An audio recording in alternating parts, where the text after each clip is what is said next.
राम राम भाई सभी को।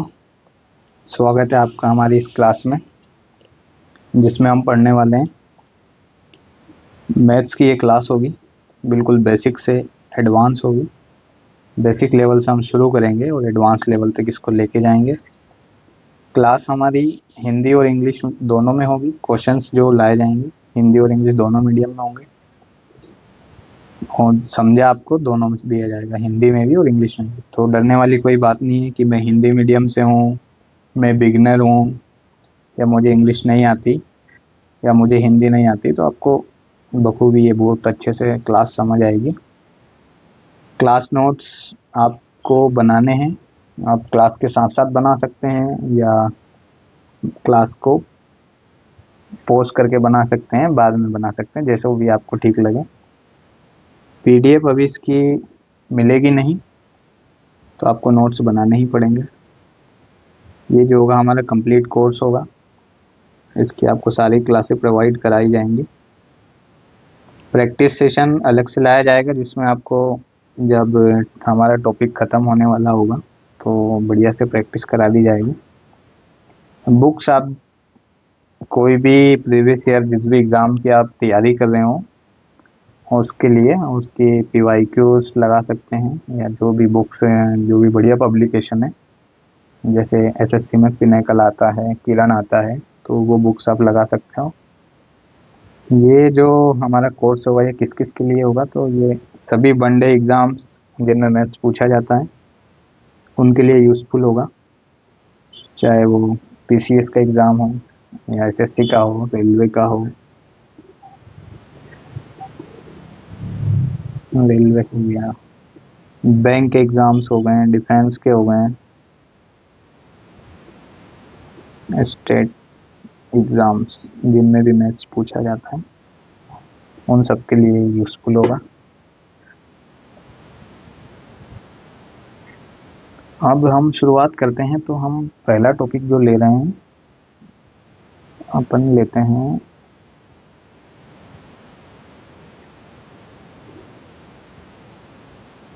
शुरुआत करते हैं कंपाउंड इंटरेस्ट से।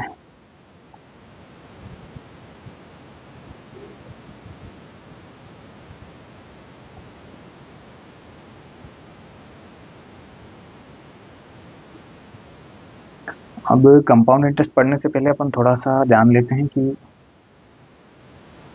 इसमें हमें जो बेसिक ज़रूरत पड़ेगी वो ज़रूरत पड़ेगी परसेंटेज वैल्यू और फ्रैक्शन।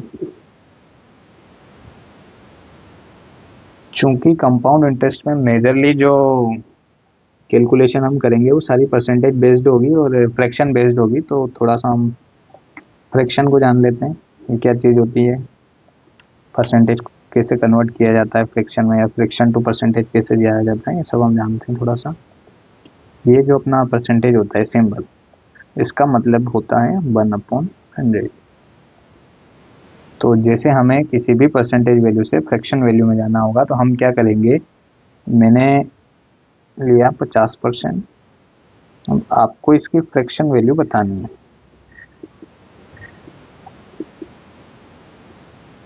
तो कैसे निकाला जाएगा, हमने देखा अभी कि परसेंटेज की वैल्यू होती है फ्रैक्शन में 1/100।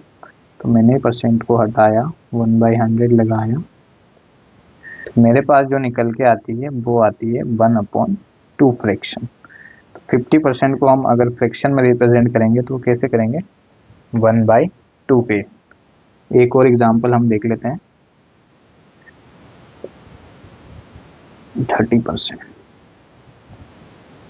30 इंटू परसेंट को हटाया, 1/100 लगाया, 0 से 0 काटा, हमारे पास बचा 3/10। 30% की जो फ्रैक्शन वैल्यू है वो है हमारे पास 3/10। इसी तरह हम और कुछ इम्पोर्टेंट देख लेते हैं कि क्या क्या फ्रैक्शन हम काम लेंगे, क्या क्या फ्रैक्शन हमारे लिए इम्पोर्टेंट होगी। तो शुरुआत करते हैं, हम एक से ही शुरुआत करते हैं। तो एक जो होता है 1/1 इसको ऐसे लिखा जाएगा, तो ये अल्टीमेटली एक ही होगा। ये होता है अपना 100%। कैसे होता है वो हमने देख ही लिया है। 100 इंटू 1/100 जब लिखेंगे तो ये कट जाएगा और 1 आएगा। ऐसे ही 1/2 50% होगा।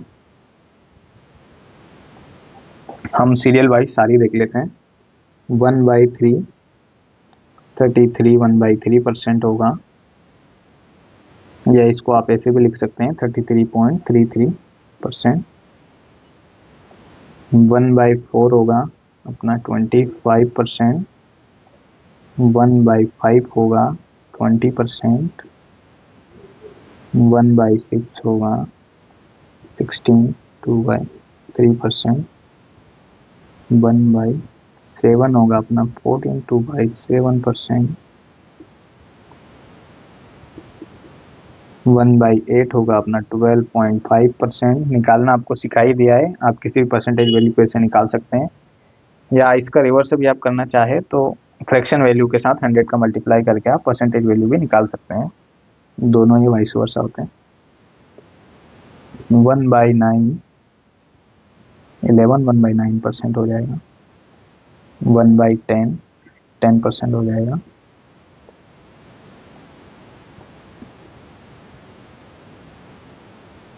1/11 हो जाएगा अपना 9 1/11%। 1/12 अपना हो जाएगा 8 1/3%। 1/13 अपना 7 9/13% हो जाएगा। अब थोड़ा सा आपको एक्सप्लेन कर देता हूँ कि ये आपको समझ भी आ रहा है कि नहीं। तो जैसे कि 1/13 है अपने पास, फ्रैक्शन वैल्यू, परसेंटेज वैल्यू निकालना है, तो हमें सिंपली इसको 100 से मल्टीप्लाई करना है। अब इसको कैलकुलेट करते हैं कि 13 से 1 जा हो जाएगा अपने पास 91। 7 टाइम गया है 91, हमारे पास बचा है 9। तो चूंकि 9 तो 13 से डिवाइड नहीं होगा, तो हम एज इट इज इसको लिख देंगे फ्रैक्शन में 9/13। ये इससे इसके परसेंटेज वैल्यू निकाल ली जाएगी। 1/14 अपने पास हो जाएगा 7 1/7%। इसको भी आप सिंपली ऐसे कर सकते हैं, 1/14 को 100 से मल्टीप्लाई करिएगा तो 7 1/7% निकल के आ जाएगा। 1/15 6 2/3%। ये कैलकुलेशन आप माइंड में भी कर सकते हैं, सिंपल है, क्योंकि हमें परसेंट वैल्यू निकालने के लिए फ्रैक्शन वैल्यू जो होती है उसमें 100 का मल्टीप्लाई करना होता है। 1/16 6 1/4%। और भी कोई इंपॉर्टेंट फ्रैक्शन होगी, अगर हमें लगेगी कहीं क्वेश्चन में यूज हो रहा है, तो हम उसको वहीं डिस्कस कर लेंगे। अभी आगे बढ़ते हैं। तो हमारा जो कंपाउंड इंटरेस्ट है, बेसिकली इसकी जड़ें हैं, नींव जो है यही है, फ्रैक्शन और परसेंटेज।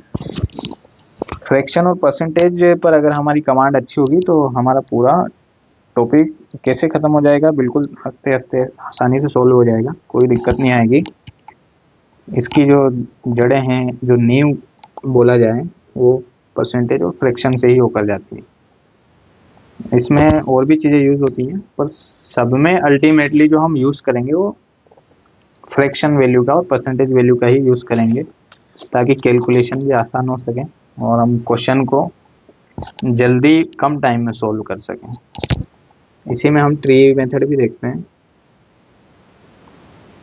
ट्री मेथड क्या होता है? एक्चुअल में ट्री मेथड एक फॉर्मेट होता है जिसमें एनी परसेंटेज और फ्रैक्शन वैल्यू का हम काम करते हैं।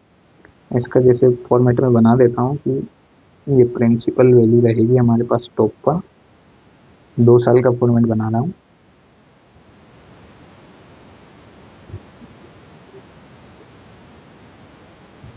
अब ये पी ए बी ये सब क्या है, तो ये आपको मैं थोड़ा समझा देता हूँ कि ये जो होता है हमारा प्रिंसिपल, इस पर जब R% का रेट हम लगाते हैं, ब्याज की दर जो होती है, प्रिंसिपल पर जब ब्याज लगा दिया जाता है तो हमारे पास आता है पहले साल का ब्याज, जिसे हम ए से रिप्रेजेंट करते हैं, और इधर दूसरे साल में भी हम लगा देते हैं R%। तो इधर फिर से हमारे पास जो ब्याज आता है उसको भी इधर ए से रिप्रेजेंट किया। क्यों किया ऐसा?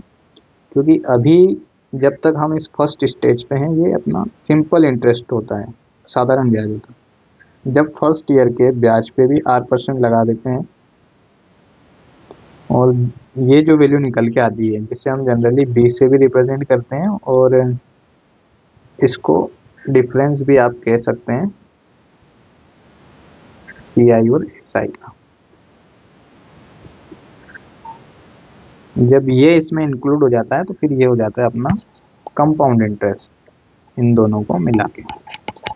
ऐसे ही 3 साल का फॉर्मेट बता देता हूँ मैं आपको।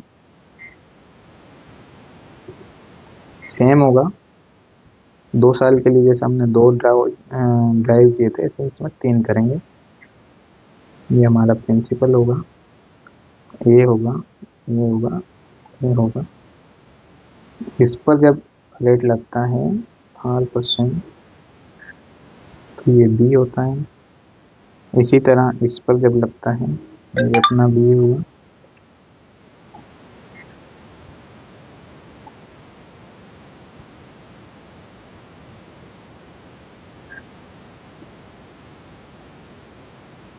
देखो, जब हम A पर रेट लगा रहे हैं तो जो अमाउंट हमें मिल रहा है वो हम B से कंसिडर कर रहे हैं, उसको B से रिप्रेजेंट कर रहे हैं। जब यहाँ A पर लगाया तो हमने B माना, इसी A पर थर्ड ईयर में भी लगेगा तो उसको भी हमने B से रिप्रेजेंट।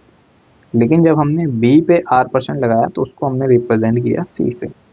क्यों, ऐसा क्यों किया? जैसा इसलिए किया कि जब प्रिंसिपल पर रेट परसेंट लगाया था तो हमारे पास जो ब्याज आया था वो साधारण ब्याज था, उसको हमने ए से रिप्रेजेंट कर दिया, यहाँ भी और यहाँ भी, फर्स्ट ईयर के लिए, सेकंड ईयर और ये थर्ड ईयर।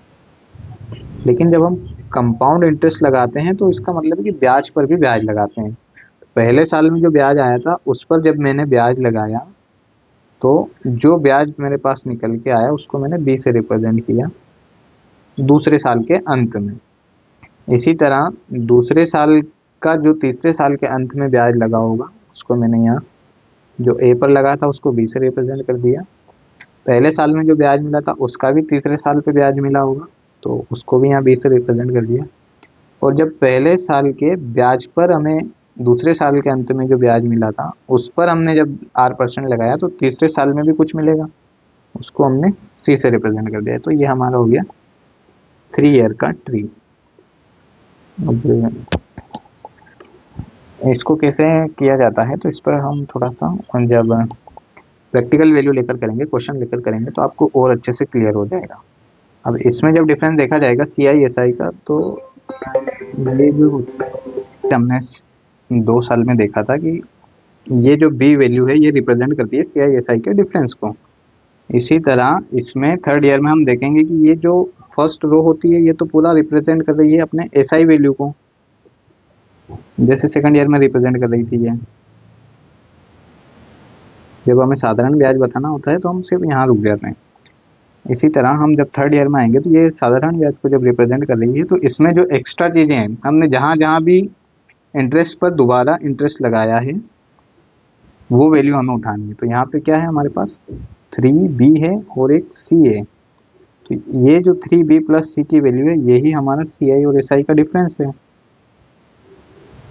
CI और SI में जो अंतर है वो क्या है कि SI में सिर्फ हमारे पास ये वैल्यू है और CI में जब हम जाते हैं तो हमारे पास ये वैल्यू एक्स्ट्रा आ जाती है। तो जब ये इतनी वैल्यू हमारे पास एक्स्ट्रा आ जाती है तो इसको ही हम बोलते हैं CI SI का डिफरेंस। अभी ये डिफरेंस पे भी हम काम करना आपको सिखा देंगे कि इस पे डिफरेंस क्यों बताया जा रहा है और इसका क्या रोल रहेगा आगे, क्यों इस चीज़ पर इतना फोकस किया जा रहा है, क्योंकि जब हम फ्रैक्शन वैल्यू पे काम करेंगे तो ये हमारे लिए बहुत इंपॉर्टेंट होगी। आगे बढ़ते हैं। अब हम जैसे क्वेश्चन से शुरुआत करते हैं उसमें हम और भी चीज़ें डिस्कस कर लेंगे, इफेक्टिव रेट वगैरह, और ट्री मेथड भी इस पे समझ लेंगे पूरा। उसके अलावा एक DP मेथड भी मैं आपको समझाऊंगा, बहुत प्यारा मेथड है।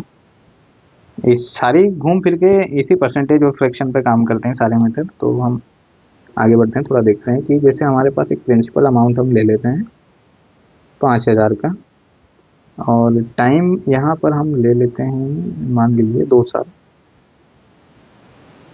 अब हिंदी और इंग्लिश मीडियम का यहाँ कोई रोल नहीं है, इतनी हिंदी और इंग्लिश आपको आनी चाहिए क्योंकि आप अल्टीमेटली सरकारी नौकरी की तैयारी कर रहे हैं। तो ऐसे छोटे छोटे युद्ध आपको लड़ने पड़ेंगे। लैंग्वेज बैरियर नहीं होना चाहिए।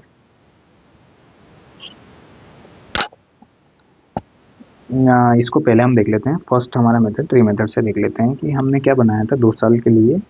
प्रिंसिपल था हमारे पास, और ये बी, ये हमारा 2 साल का जो आदर्श फॉर्मेट है वो ये है।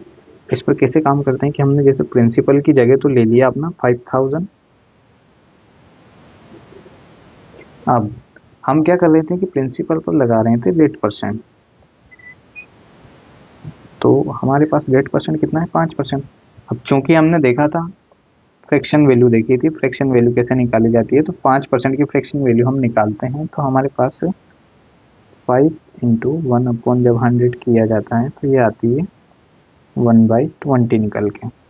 अब हालांकि ये फ्रैक्शन वैल्यू बहुत ही कॉमन है, तो आपको धीरे धीरे याद हो जाएगी जैसे जैसे आप प्रैक्टिस करोगे। तो मैं क्या करता हूँ कि इस प्रिंसिपल पर हम रेट लगा रहे हैं 5%, या बोले तो 1/20। इसका मतलब क्या है? इसका मतलब ये है कि ये जो 5000 है इसको हम गुणा कर रहे हैं 1/20 से। तो क्या आता है हमारे पास 250। ये 250 क्या चीज़ है? ये 250 है हमारे फर्स्ट ईयर का जो ए हमने माना था वो इंटरेस्ट। इसी तरह 5% सेकंड ईयर पे भी लगा देते हैं, तो इधर भी जो सिमिलर ही अमाउंट आता है, क्योंकि ये भी ए ही है हमारे पास और रेट परसेंट सेम है दोनों जगह। फिर हमने 1/20 इस पर दूसरी बार लगा दिया ब्याज पर ब्याज निकालने के लिए, जो हमने माना था बी अमाउंट। ये क्या आ जाएगा हमारे पास, सिर्फ 250 को 1/20 से आप मल्टीप्लाई करोगे अगेन, तो 12.5 ये हमारे पास निकल के आता है।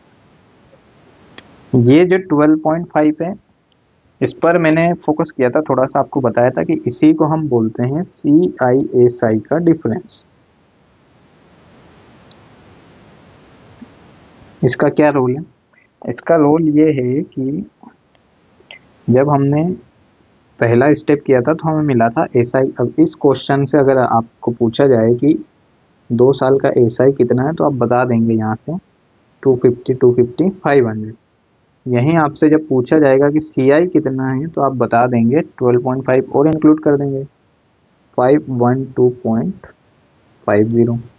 यहीं अगर आपसे टोटल अमाउंट पूछा जाए तो वो भी आप बता देंगे कैसे, प्रिंसिपल प्लस इंटरेस्ट। और हमारे पास टोटल इंटरेस्ट कितना है CI देखा जाए तो 512.50, क्योंकि हम CI पे कैलकुलेशन कर रहे हैं, हम CI पढ़ रहे हैं, अभी चक्रवृद्धि ब्याज पढ़ रहे हैं। तो हमारे पास जो अमाउंट आ जाएगा वो आ जाएगा 5512.15। ये आपसे एग्जामिनर इतनी चीजें पूछ सकता है।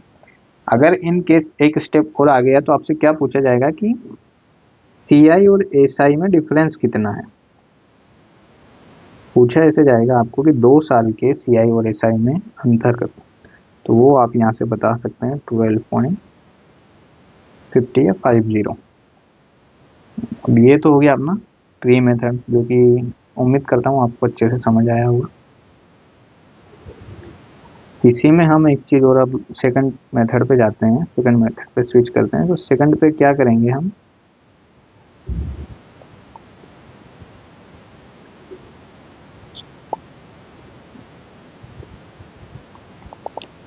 इफेक्टिव रेट पे थोड़ा सा इफेक्टिव रेट समझ लीजिए आप। इफेक्टिव रेट क्या होता है? इफेक्टिव रेट, तो मैं छोटा सा एक उदाहरण लेता हूँ कि जैसे हमने एक अमाउंट लिया 100 और पहले साल में इस पे लगा दिया 10% का इंटरेस्ट, 10% का ब्याज। कहने का मतलब है कि 100 रुपये हमारे पास है और उस पर 10% हमें ब्याज मिल रहा है, तो 100 का जो 10% होता है 10, तो अगले साल हमारे पास कितना हो जाएगा 110। इसी तरह अब हम दूसरे साल में आ गए और मैं बोल रहा हूँ कि अब हमें फिर से 10% ब्याज मिल रहा है, लेकिन अब ब्याज 100 पर नहीं मिल रहा, अब 110 पर मिल रहा है। तो अल्टीमेटली हमें अब 110 पर 10% मिल रहा है, यानी कि हमें मिलेगा 11 रुपये। तो कुल मिला के हमारे पास हो जाएंगे 121। तो जब हम देखेंगे कि हमने शुरुआत करी थी यहाँ से, और यहाँ से गए हम 2 साल बाद, तो जो 100 रुपये का प्रिंसिपल था वो हो गया है 121, यानी कि अल्टीमेटली हमें कितना मिला, 21%। अब ये जो 21% है ये क्या है, तो मैं कहूँ आपसे कि 10% रेट का जो 2 साल का इफेक्टिव रेट है, इफेक्टिव रेट वो है मेरे पास 21%। कैसे निकाला जाएगा, निकाला ऐसे जाएगा, अगर आपको और आसान करना चाहें तो हम एक फॉर्मूला लिख देते हैं, ए प्लस बी प्लस ए इंटू बी अपॉन 100। ये हर रेट परसेंट पे, चाहे कोई सा भी रेट परसेंट हो, कितना भी हो, अगर 2 साल का इफेक्टिव रेट आपसे पूछा गया है तो उसके बारे में ये उस पर काम करेगा। जैसे हमारे पास था 10%, तो मैंने लिया 10%। अब दूसरी बार भी मेरे पास 10 ही परसेंट था, चूंकि हमने सेम रेट लिया था दोनों साल में, तो दूसरी बार भी मेरे पास 10% ही, यानी कि मेरा जो बी है वो भी 10% है, प्लस 10 इंटू 10 अपॉन 100। तो देखा जाएगा ये 20% प्लस 1%, तो ये कुल मिला के कितना हो गया, 21%। तो आगे से जब हम 10% का इफेक्टिव निकालेंगे तो हम इस तरह से ऐसे नहीं निकालेंगे कि 100 से पहले 110 पे गए, उसके बाद 121 पे गए, और फिर हमने देखा कि 100 से 121 हुआ है तो हमें कुल मिला के 21% मिला है। अब हम क्या करेंगे, हम सीधा सीधा देख लेंगे कि 10%, 10% और 10 इंटू 10 का जो आएगा निकल के 1%, कुल मिला के 21% होता है। हमारे इस क्वेश्चन में कैसे अप्लाई करेंगे, हमारे क्वेश्चन में जाते हैं। हमारे क्वेश्चन में क्या था, रेट परसेंट हमें कितना दिया था, 5%। तो अब हम प्रिंसिपल और टाइम, हमें पता है 2 साल है, प्रिंसिपल को भी एक छोड़ देते हैं। मैंने बोला कि जो 2 साल का ब्याज हमें बताना है, तो बिना प्रिंसिपल अमाउंट पे, बिना ट्री मेथड के अपन पूरा ट्री बना के वो सब करके नहीं करेंगे। हम डायरेक्टली क्या करेंगे कि मुझे पहले साल भी 5% मिला, मुझे दूसरे साल भी 5% मिला, 5 इंटू 5/100। ये क्या चीज़ है, ये वही चीज़ है, ए प्लस बी, ए इंटू बी अपॉन 100। यहाँ से कितना हो जाएगा, 10% प्लस 5/25 इसको सोल्व करोगे 1/4 आएगा, और आगे करोगे तो 0.25 आएगा। तो कुल मिला के हो जाएगा अपने पास 10.25%। तो हमारे पास जो 2 साल की रेट निकल के आई है वो आई है 10.25%। अब इससे कैसे काम किया जाएगा, इस पर कैसे काम किया जाएगा, इस पर ऐसे काम किया जाएगा कि अब हमारे पास जब 5,000 रुपये था, तो अगर हमसे सिर्फ पूछा जाए कि इस पर टोटल इंटरेस्ट कितना मिला, तो हम यहाँ से तुरंत बता सकते हैं कि हमें 10.25% इंटरेस्ट मिला है। 5,000 का 10.25% हम निकाल देंगे, परसेंट हटाएंगे तो अपॉन में 100 लगा देंगे, पॉइंट हटा के 2 जीरो और बढ़ा देंगे, 3 से 3 कट जाएगी अपने पास, हमारे पास 5 से 10 को काट देंगे 2 टाइम, और 2 से जब इसको काटेंगे तो 2 से 5 बार 10, 2 से 2 एक बार, 2 से 5 को जब काटेंगे 2 बार से 4 बचा 1, पॉइंट लगा के 0 लगाएंगे तो ये हो जाएगा 10,250। तो यहाँ से हमने सिंपली बता दिया कि हमें जो ब्याज मिलेगा कुल मिला के वो 512.50 मिलेगा। ये हमारी इफेक्टिव रेट पे ऐसे काम किया जाता है।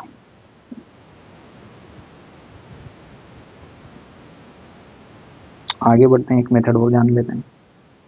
अच्छा, इसमें आपको एक चीज़ और बता दूं कि इफेक्टिव रेट हमने निकाल लिया 10.25%। CI हमें जब 5,000 रुपये निकाला हमने तो कितना मिला, 512.50, जो कि ट्री मेथड से भी इतना ही मिला था। सब मेथड से सेम ही आंसर आएगा, आंसर नहीं बदलेगा। अब इस पे एक चीज़ और कि डिफरेंस कितना है, CI SI का डिफरेंस कितना है, तो आप कैसे बताओगे, आप ऐसे बताओगे कि जब 5% हम ब्याज लगाते हैं तो साधारण ब्याज क्या होता है, 5% पहले साल लगा और 5% ही दूसरे साल लगा, तो कुल मिला के 10%। और चक्रवृद्धि ब्याज क्या है अपना, 10.25%। तो यहाँ से जो डिफरेंस है वो कितना है, 0.25% का। तो जो CISI का डिफरेंस होगा वो कितना होगा 0.25%, यानी कि 5000 पर हम जब 0.25% निकालेंगे तो वो निकल के आएगा 12.50। इसका कैलकुलेशन जैसा हम ऐसे कर सकते हैं 5025/100 और पॉइंट कटा के 100 और लगाओगे तो ये 000 चली जाएगी, 5 से 2 बार, 5 से 5 बार, 20, 5/2, 12.5। तो यहाँ से CISI का डिफरेंस आप ऐसे निकाल सकते हैं। और यहाँ से क्या क्या निकाल सकते हैं, हमने सब तो निकाल ही लिया, चक्रवृद्धि ब्याज निकाल ही लिया, साधारण ब्याज हमने 10% निकाल ही लिया और CISI का डिफरेंस भी निकाल लिया, यानी कि जो कुल मिला के SI है वो अपने पास कितना है, CI में से SI, CI से SI CISI का डिफरेंस जब हटा दोगे तो 500 बचेगा, या ऐसे ना भी करो तो सीधा 5000 का 10% भी आप निकाल सकते हो। एक मेथड और देखते हैं हम, DP मेथड। ये DP मेथड क्या होता है, इसको DP मेथड ही क्यों बोल रहे हैं हम, इसको आप बोल सकते हो फ्रैक्शन वैल्यू पे भी बोल सकते हो कि फ्रैक्शन वैल्यू से हम कैसे क्वेश्चन को सॉल्व करेंगे। और इस पर जब मैंने बताया था आपको कि एक वैल्यू बताई थी डिफरेंस की, वो भी समझाई जाएगी कि क्यों इतना इसको इम्पोर्टेंस दिया जा रहा है इतना। फ्रैक्शन वैल्यू मेथड भी आप इसको कह सकते हैं, आप जो भी नाम देना चाहे आपका कोडिंग जो आपको कन्वीनियंस लगे। रेट परसेंट पर ही काम करते हैं अपन, कितना दिया है 5%, 5% का हमने फ्रैक्शन देखा कितना है 1/20। अब हम काम करेंगे सिर्फ इस 1/20 पर, और इसी 1/20 के कारण मैं इसको बोल रहा हूँ कि ये फ्रैक्शन मेथड है या DP मेथड है जो भी। ऐसा क्यों बोल रहा हूँ, ऐसा इसलिए बोल रहा हूँ कि मैं इसको रिप्रेजेंट करता हूँ 1/20 को, इसको बोल देता हूँ कि ये D है, ये P है, ये रेशो है, अभी ये एक्चुअल वैल्यू नहीं है। ये D क्या चीज़ है, ये रिप्रेजेंट करेगा डिफरेंस को, किसके डिफरेंस को, मैंने आपको बताया था कि CI और SI का जो डिफरेंस है उसको आप D से रिप्रेजेंट कर लो। और ये P जो है ये डिनोट करेगा प्रिंसिपल वैल्यू को।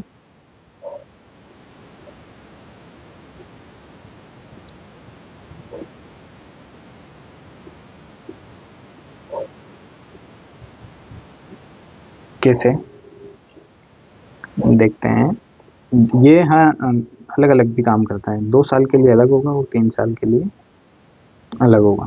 तो अभी हम 2 साल के लिए देख रहे हैं। 2 साल के लिए जब देखते हैं तो एक बेसिक फार्मूला आपने पढ़ा होगा या नहीं पढ़ा होगा तो अभी जान लीजिए कि हम CI का जो फार्मूला लगाते हैं ना, A = P 1 + R/100 उसकी पावर n डिनोट करता है टाइम को, टाइम हमारे पास 2 साल है। तो हम क्या कर रहे हैं, अल्टीमेटली इसका स्क्वायर कर रहे हैं, n की वैल्यू कितनी ले रहे हैं 2, स्क्वायर निकाल रहे हैं ना। तो इसी तरह जब हम 2 साल के लिए कर रहे हैं तो हम क्या करेंगे,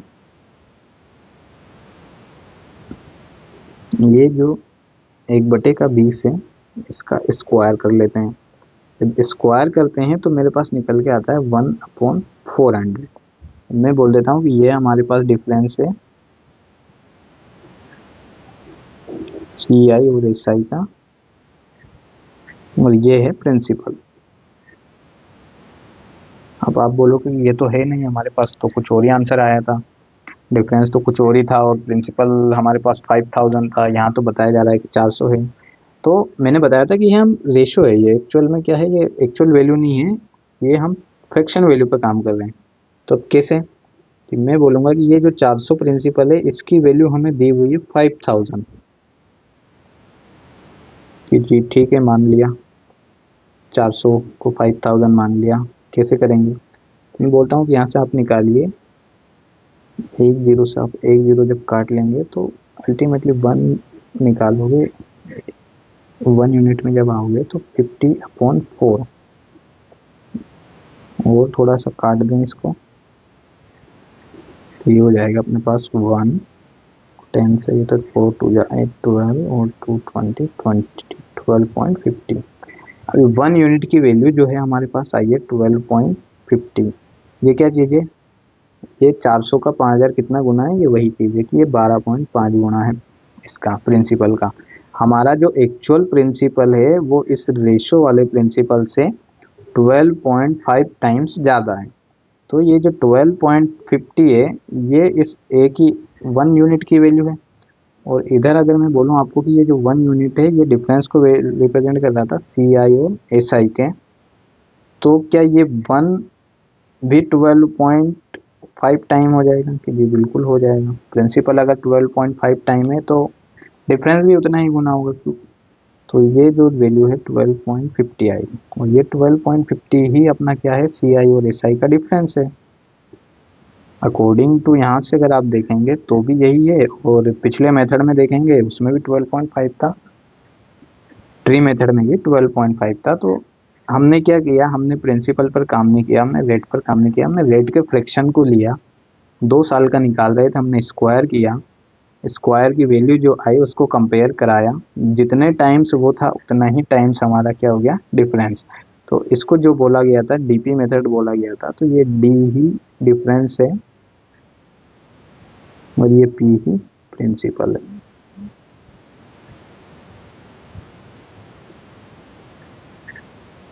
ठीक है, अभी थोड़ा और आगे बढ़ते हैं, इसमें और क्या क्या कर सकते हैं,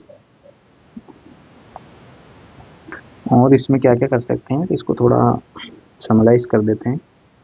रेट क्वेश्चन था 1/20 या 5%। 2 साल के लिए जब कैलकुलेट किया तो हमने किया 1/20 का स्क्वायर, जो कि निकल का आया 1/400।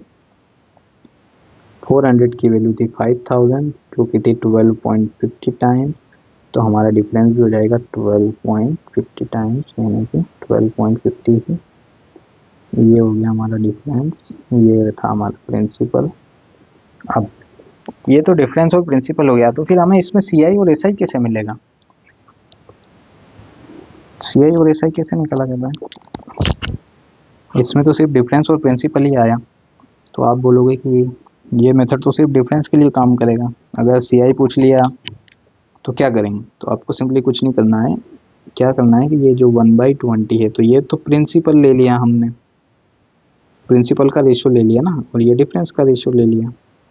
अब मैं बोलूँ आपको कि इस 20 और इस 1 को आप इसमें कर दीजिए प्लस, तो कितना हो जाएगा 21, यानी कि डी और पी को आप प्लस कर लीजिए। अब जो रेशियो निकल कर आएगा 20 और 21, ये रिप्रेजेंट करेगा हमारे प्रिंसिपल और अमाउंट को। कब? जब 2 साल के लिए हम निकालेंगे तो हम इसका कर देंगे स्क्वायर, तो जो प्रिंसिपल आएगा वो आएगा 400, और 21 से हमारा जो अमाउंट आएगा वो आएगा 441। इन दोनों में भी एक चीज़ आपको दिख रही होगी कि इन दोनों में डिफरेंस कितना है, 41 का। ये सब चीज़ें क्यों देख रहे हैं हम? ये सब चीज़ें इसलिए देख रहे हैं कि जब 4000 को हमने कंपेयर कराया था, 400 को हमने कंपेयर कराया था 5000 से, तो वो 12.5 टाइम था। तो ये जो 441 है ये भी 12.5 टाइम ही होगा। ये जो निकल के आएगा हमारे पास क्या आएगा, टोटल अमाउंट 2 साल बाद कितना अमाउंट होगा, वो इतना अमाउंट होगा। अब फिर हमने ये क्यों देखा 41, ये क्या चीज़ है, तो ये वही चीज़ है, डिफरेंस है इसका 12.5 प्रिंसिपल का और अमाउंट का, और इसी को क्या कहते हैं, ब्याज। चूंकि चक्रवृद्धि लगाया है तो चक्रवृद्धि ब्याज हो जाएगा। कैलकुलेट कर लें इसको, थोड़ा कैलकुलेट कर लेते हैं। 41 का इससे मल्टीप्लाई कर लेते हैं, 40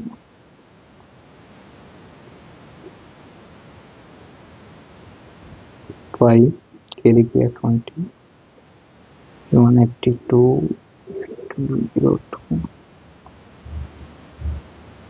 10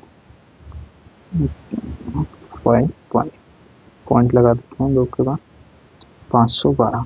तो ये जो 512.50 आया, ये क्या था, हमारा पी आई था। पहली मेथड में भी यही था, दूसरी में भी यही था, और तीसरी में भी यही है। डिफरेंस हमारा पहली में भी वही था, दूसरी में भी वही था, तीसरी में भी वही है। तो कहने का मतलब हम तीनों में से किसी भी मेथड पर काम करें, ना ही हमारा डिफरेंस चेंज होगा, ना ही प्रिंसिपल चेंज होगा, ना ही इंटरेस्ट चेंज होगा, सब वही होगा, बस मेथड अलग अलग है। अब आपको समझ नहीं आ रहा होगा कि फिर हम क्या करें, तीन तीन मेथड हैं, कौन सा लगाएं, कैसे लगाएं। आप सिंपली कुछ मत करिए,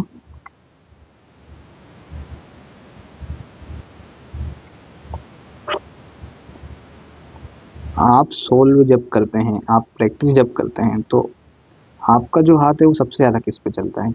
आप ट्री अप्रोच करते हैं, आप परसेंटेज वाली मेथड, इफेक्टिव वाली मेथड जो है हमारे पास, वो अप्रोच करते हैं, ये आप फ्रैक्शन वैल्यू पर अप्रोच करते हैं। ये ऐसे नहीं देखना है कि ये मेथड अच्छी है तो मुझे इसी पे काम करना है, ये अच्छी है तो इस पे काम करना है, या ये अच्छी है तो इस पे काम करना है। आपको काम उस पे करना है जिस पे आपका हाथ सबसे ज़्यादा फ्रिक्वेंट हो। कि आपने जैसे ही देखा 5%, आपको समझ आ रहा है कि मैं इसको 1/20 लिख के इसका स्क्वायर करूंगा, 1/400 होगा, इसको कंपेयर कराऊंगा 5000 से, ये 12.5 होगा तो मेरा डिफरेंस 12.5 होगा। अगर मेरे से इंटरेस्ट पूछा है तो मैं इसको 20 + 121 करूंगा, स्क्वायर करूंगा 400, 441, यहाँ से इसको कंपेयर कराऊंगा और यहाँ से इसको कंपेयर कराऊंगा, और जो मेरे पास अमाउंट आएगा वही मेरा आंसर होगा। या फिर आप ऐसे देखते हैं कि मैं 5% को 2 साल के बाद जब देखता हूँ तो 5 + 5 + 5 × 5 ही आएगा 10.25, तो मैं डायरेक्ट यहाँ से निकाल दूंगा 5000 का 10.25। ये आपके दिमाग में आता है कि मैं ट्री बना लेता हूँ, ये 5000 है, इस पे 1/20 लगा देता हूँ, या 1/20 लगा देता हूँ, फिर से 1/20 लगा देता हूँ, तो मेरे पास ये जो आंसर आएंगे इनको कैलकुलेट करके मैं आंसर बता दूँगा। ये डिपेंड करता है आप पे कि आप सबसे ज़्यादा किस पर फ्रिक्वेंटली काम कर पाते हैं। ये आपको कैसे पता चलेगा, ये आपको ऐसे पता चलेगा कि जब आप प्रैक्टिस करेंगे तो आपको पता नहीं है, लेकिन आप जैसे क्वेश्चन को अप्रोच करेंगे तो ऑटोमेटिकली आपका हाथ चलने लगेगा कि आप इस मेथड पर काम कर रहे हैं या इस पर काम कर रहे हैं या इस पर। आपको जो अच्छा लगे उस पर आप काम करिए। तीनों मेथड बेस्ट है, तीनों ही अच्छे हैं, तीनों में ज़्यादा टाइम नहीं लगेगा। तीनों में ही आपको अगर जनरली क्वेश्चन अगर आप प्रैक्टिस अच्छी हो जाएंगी तो यही 20 से 30 सेकंड आपको ऐसे क्वेश्चन को सोल्व करने में लगेंगे। आगे बढ़ते हैं, 3 साल का ट्री देख लेते हैं।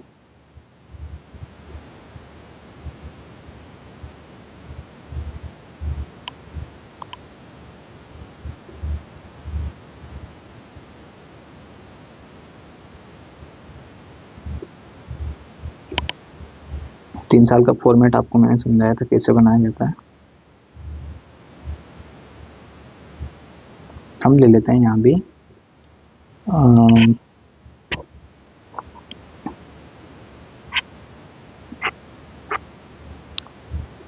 प्रिंसिपल ले लेते हैं 1,000,000 1 लाख ले लेते हैं। रेट परसेंट अभी हमारी कैलकुलेशन के लिए थोड़ा आसान रहेगा तो हम ले लेते हैं 10%। टाइम हमारे पास 3 साल। तो समझिए 3 साल के ट्री से हम क्या क्या निकाल सकते हैं, सब कुछ निकाल सकते हैं, CI डिफरेंस। रेट परसेंट हमारे पास 10% है और 10% की फ्रैक्शन वैल्यू भी अगर हम देखें तो 1/10 है। तो 1 लाख पर पहले साल पर जब हमने 10% लगाया तो ये हमें मिल गया 1,000,000 10,000। चूँकि रेट तीनों साल में सेम ही है हमारे पास, तो यहाँ भी हमें मिलेगा 10,000, यहाँ भी मिलेगा 10,000। पहले साल पे फिर से मैं 10% लगाता हूँ, दूसरे साल के अंत में मुझे पहले साल पे भी कुछ ब्याज मिलेगा, ये मुझे कुछ ब्याज मिला। पहले साल का ही तीसरे साल में भी कुछ मिलेगा, तो ये मुझे मिला 1,000। और दूसरे साल का भी तीसरे साल पे कुछ मिलेगा 1,000। दूसरे साल में हमने जो ब्याज निकाला था उस पर भी तीसरे साल में कुछ ब्याज मिलेगा। ये हम 1/10 के फैक्टर में ले रहे हैं सारा, 10% रेट है ना हमारा। तो यहाँ से अब हमें क्या क्या मिल गया है, यहाँ से हमें ये रो जब आप देखेंगे तो ये मिल गया हमें SI कितना, 1 2 3 30,000। जब इसमें हम इंक्लूड करते हैं ये वाली वैल्यू, मैंने आपको बताई भी थी 3+C, हालांकि इस पर इतना हमको कुछ ज़्यादा काम करना नहीं है हमें यहाँ। फिगर में देख के ले लेना है। 1 2 3 3130 और 3 30 100। ये हमारे पास क्या है, CI।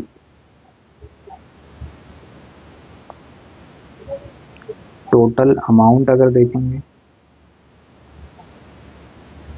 तो कितना हो जाएगा, 1 लाख प्लस 3310 फिर हमने 1,33,100। CI और SI का डिफरेंस अगर देखेंगे तो क्या हो जाएगा, ये वाला, क्योंकि ये वाला तो SI है और ये पूरा कंप्लीट CI है। पूरे कंप्लीट में से अगर हम SI को हटा देते हैं तो ये जो बचता है हमारे पास ये है अपना डिफरेंस, कितना, 3100।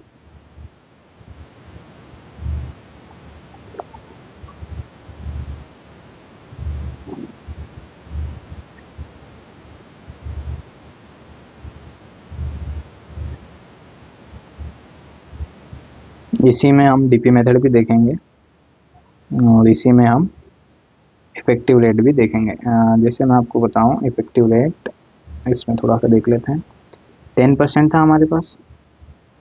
अब थोड़ा सा कैलकुलेशन आसान हो हमारी, मैं बता देता हूँ आपको कि ये 100 लिया था हमने। 10% रेट जब लगाई तो ये 110 हो गया। फिर से हमने 10% रेट लगाई तो 121 हो गया। क्योंकि ये 2 साल के लिए था, तीसरे साल में हम जा रहे हैं तो फिर से 10% लगा देंगे। तो 121 का जो 10% होगा 12.1 कितना हो जाएगा, 133.1, 133.1। तो जब हम देखेंगे कि यहाँ से हमने शुरुआत करी थी और यहाँ तक हम गए, कितना ब्याज मिला हमें, 100 से 133.1, 33.1।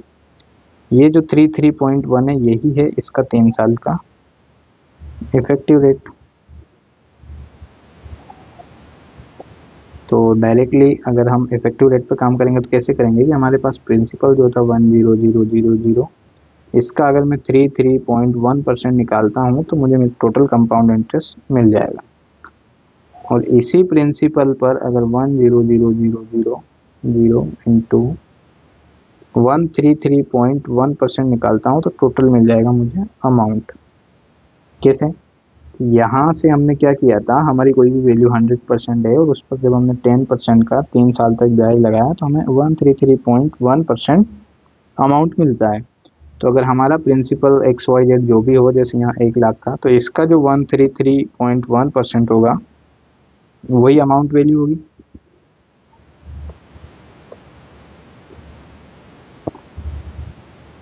आंसर में कोई चेंजेस आने नहीं, सेम वही रहेगा कि प्रिंसिपल 1 लाख, उसका 133.1% निकालते हैं, परसेंट हटाते हैं, बटे में 100 लगाते हैं, पॉइंट हटा के 0 और लगा, 3 जीरो से 3 जीरो कट जाएगी, हमारे पास क्या बचा, 133,100, 1,33,100। ये हमारा है टोटल अमाउंट। अगर टोटल ब्याज देखना हो तो हम क्या करेंगे, 1 लाख का 33.1% निकालेंगे तो ये आ जाएगा हमारे पास, पॉइंट हटा के 0 लगाया, परसेंट हटा के 2 जीरो लगाया, हो जाएगा 33,100, यानी कितना, 33,100। ये हो गया हमारे पास compound interest.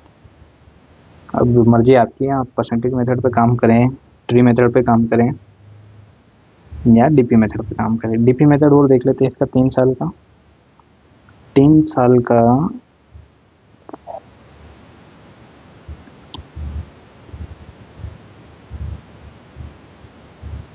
DP method for 3 year.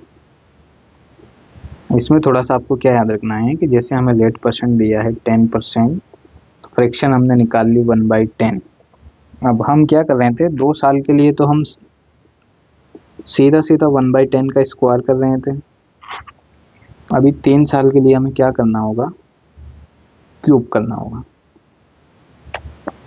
तो 1/10 का क्यूब करना हूँ तो जो 1/1000 निकल के आता है, तो ये तो प्रिंसिपल अमाउंट को ही रिप्रेजेंट करेगा।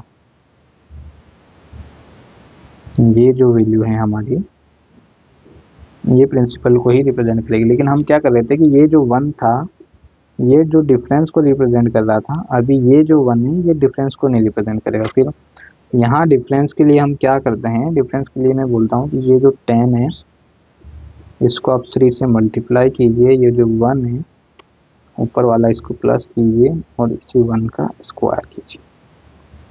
तो जो डिफरेंस आएगा वो आएगा हमारे पास कितना, 10 इंटू 330 प्लस 131 ये होगा। कैसे, तो अब जब हम डीपी मेथड पे काम करेंगे तो हम लिखेंगे 31/1000, यानी ये हमारा है अब डिफरेंस 3 साल का और ये है हमारा प्रिंसिपल। जैसे यहाँ अगर 1 लाख प्रिंसिपल लेते हैं हम तो 100 टाइम्स है इसका, तो ये भी कितना हो जाएगा 100 टाइम्स, यानी कि 31, ये कुछ